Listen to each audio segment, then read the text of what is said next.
Você tem curiosidades sobre o fim do mundo? Pois hoje a discussão é sobre esse tema.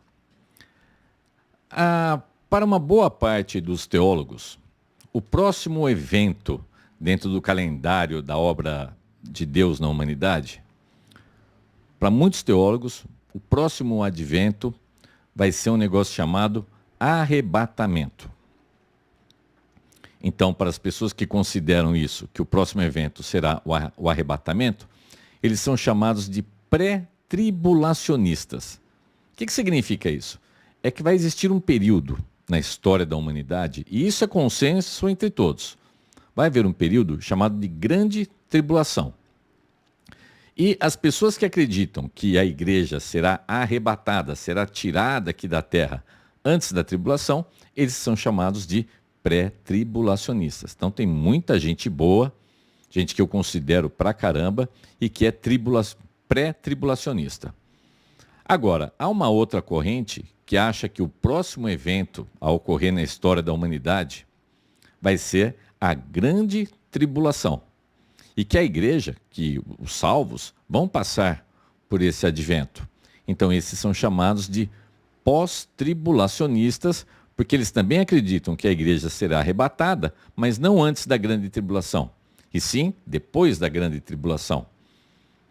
Ou seja, o consenso é que vai ocorrer um arrebatamento, só não se sabe, ou uma parte diz que vai ser antes e outra parte diz que vai ser depois. Mas o arrebatamento é consenso entre os teólogos e a tribulação também é o consenso.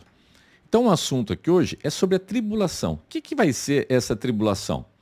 Se a gente juntar as coisas que a gente lê em Daniel é lá no Velho Testamento, com outras coisas de Apocalipse, outras coisas de Tessalonicenses 1 e 2, juntando tudo isso e ainda outras coisas, dá para formar um panorama de que vai se levantar um anticristo.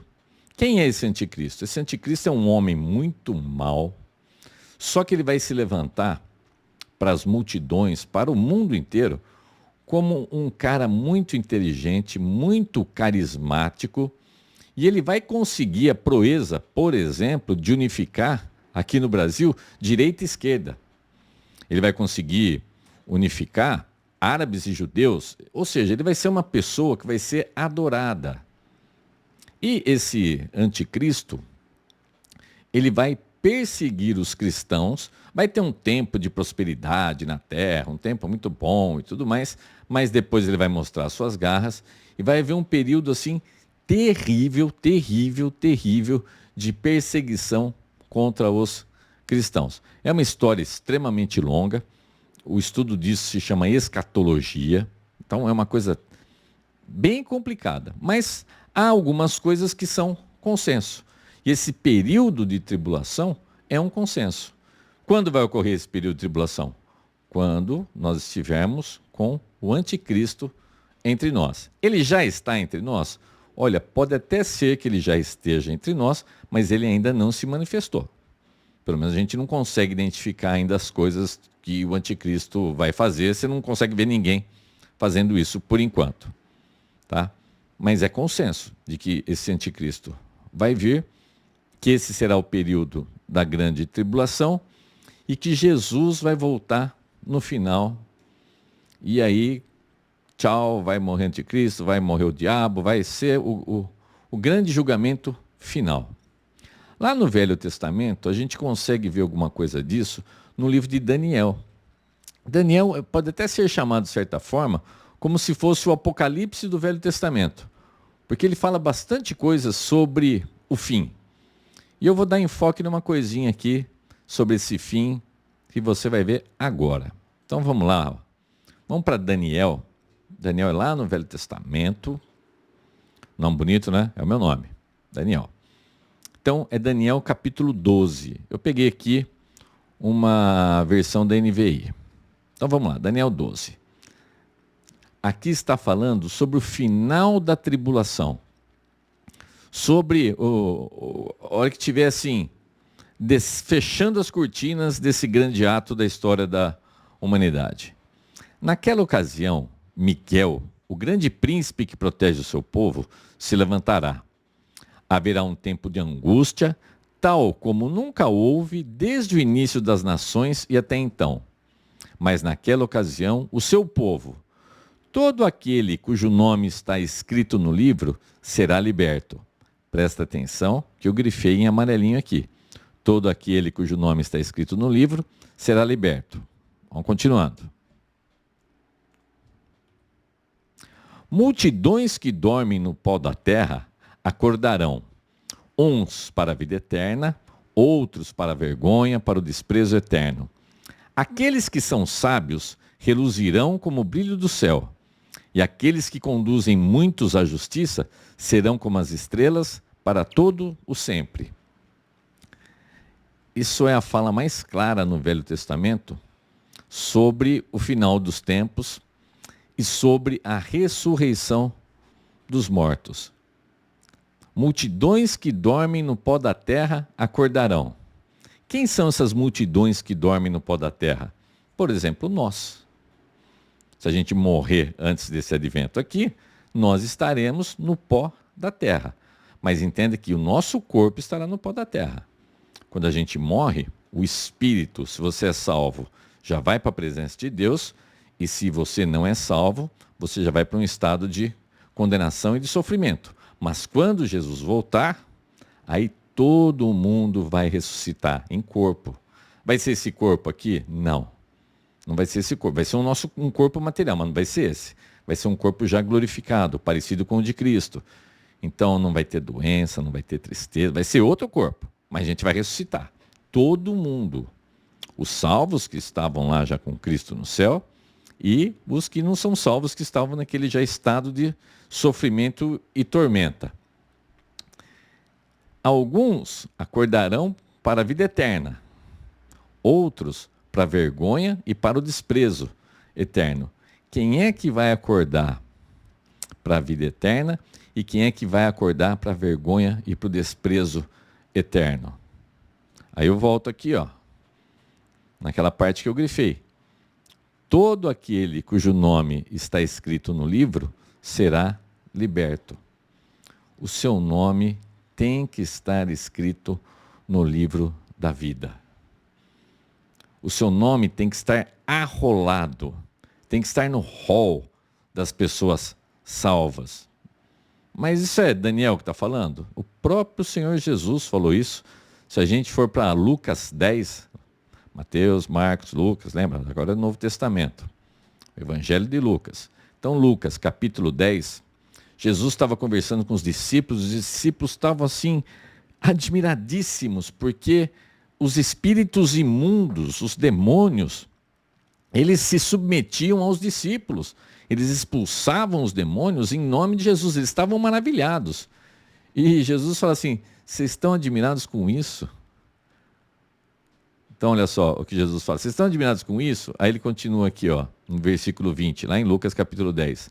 Contudo, alegrem-se, não porque os espíritos se submetem a vocês, mas porque seus nomes estão escritos nos céus. Os seus nomes estão escritos nos céus. O que é isso?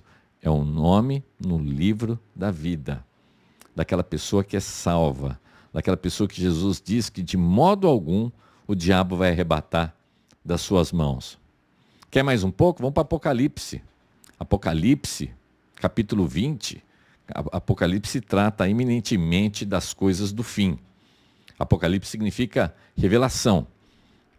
Se você pegar Apocalipse do capítulo 6 até o capítulo 19, ele trata desse período da grande tribulação. Mas eu não quero ficar falando só da tribulação.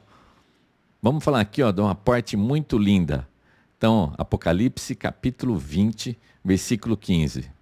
Se o nome de alguém não foi encontrado no livro da vida, este foi lançado no lago de fogo. Aqui, ó, está no finalzinho da história da humanidade, quando Jesus volta para julgar vivos e mortos. E olha só, se o nome de alguém não foi encontrado no livro da vida, este foi lançado no lago de fogo. Teu nome está nesse livro? Teu nome está no no livro da vida? Porque tribulação vai ter. Vai ser um período terrível, vai ser um período horroroso. Digamos que nós passemos por isso, né? Digamos que não ocorra esse arrebatamento antes da tribulação. Lembra? Quem crê que vai ser arrebatado antes desse período de tribulação é chamado de pré-tribulacionista. Quem crê que o arrebatamento vai ser na volta de Cristo depois da tribulação é chamado de pós-tribulacionista. Eu não vou tomar partido agora aqui. Mentira, eu sou pós-tribulacionista, mas eu acho que isso não importa tanto assim. Isso, a hora que acontecer, a gente vê quem é que está certo. Mas o seu nome está lá no livro. Porque se o seu nome estiver no livro, você vai passar pela tribulação, você pode até morrer nessa tribulação, porque muitos justos vão morrer nessa tribulação, mas isso não é nada comparado à vida eterna, ao que vai ter lá no porvir. Então a maior preocupação do ser humano, a gente se preocupa com tanta coisa, mas a maior preocupação tinha que ser: o meu nome está no livro da vida? O meu está. Nossa, como você é metido, como você sabe? Não, não é metido não. Pela misericórdia de Deus, quando eu me arrependi dos meus pecados, quando eu criei que Jesus é Deus, que Ele veio, habitou entre nós, morreu naquela cruz pelos meus pecados, ao terceiro dia ressuscitou, subiu aos céus e voltará para buscar a sua igreja. Quando eu fiz isso de coração, quando eu me arrependi, eu fui salvo. Instantaneamente eu fui justificado. Eu fiquei quites com Deus. Além de tudo, eu fui adotado como filho de Deus. O Senhor Jesus se tornou o meu irmão mais velho. Olha que coisa gloriosa. E o meu nome foi escrito no livro. E sabe quem que pode apagar esse nome de lá? Ninguém. Nem eu. Nem eu. Agora que eu fui salvo, eu estou salvo para sempre. Eu não perco essa salvação. Porque Jesus fala que Ele não perde as suas ovelhas. Que as suas ovelhas conhecem a sua voz. Então eu tenho essa certeza da minha salvação. E você pode ter essa certeza. E eu vou falar, se você tiver certeza, sua vida muda muito. Por que sua vida muda muito? Primeiro que você é uma pessoa que ganhou na Mega Ultra Power Cena e está esperando o prêmio. Você já não ia ficar feliz? Além disso, você já passa a ter o socorro do seu Pai eterno aqui na Terra. As suas lutas ficam diferentes, a sua disposição vira outra, Deus regenera o seu coração, você vai sendo cada dia mais e mais transformado. É algo incrível, é algo indizível. Daí esse desespero de quem experimenta isso, de querer falar para você, criatura. Você já entregou a sua vida? Você já se arrependeu? Se não, está em tempo. Está em tempo. Faça isso. Independentemente se a tribulação vai ser antes do arrebatamento, depois do arrebatamento. Que você tenha uma semana super abençoada, dias lindos pela frente. E se você puder compartilhar o vídeo, se inscrever no canal, dar um joinha. No TikTok eu sou Vitamina Bíblica. No YouTube o meu canal é Daniel Tetel. Tetel escreve com U. E você que me assiste aqui no Instagram, você já está no Instagram, né? Instagram é para as pessoas mais conhecidas. Ok? Muito obrigado. Deus abençoe grandemente. Tudo de bom. Tchau, tchau.